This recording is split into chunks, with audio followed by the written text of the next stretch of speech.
So this guy approaches me as I'm waiting to make relief on my bus at a station, and we start talking and find out he's from Iraq. Came here 6 years ago, 2014, and he told me a story because I asked what happened to his hand because he had some fresh like surgery marks, like stitches on his hand, and he told me the story, and I think it will bless you all. He said that,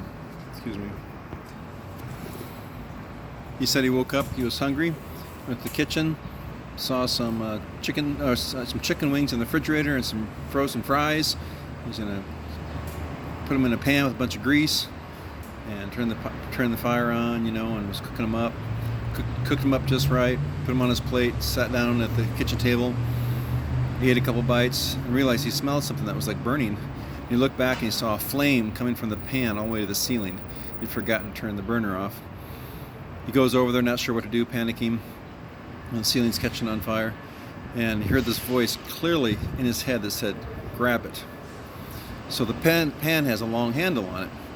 So he picks up the pan. He said, "I'll just throw it outside."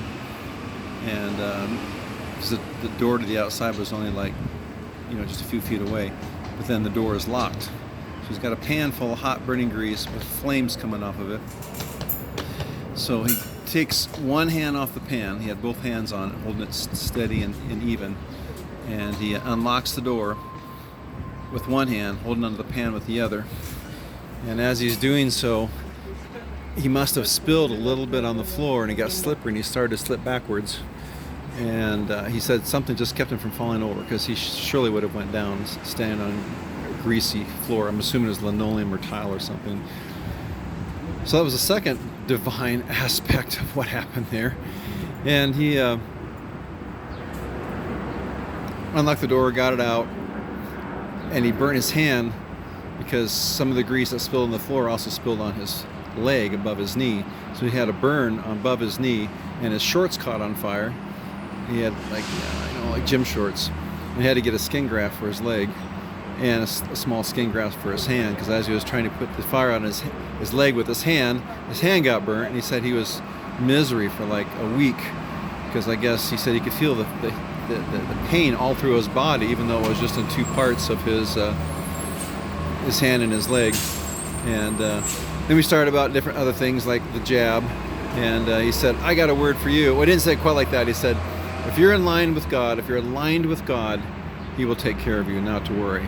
He said that word is for you. And I appreciated that. I thought you might want to take that word to heart as well. Great kid, 20 years old, completely awake.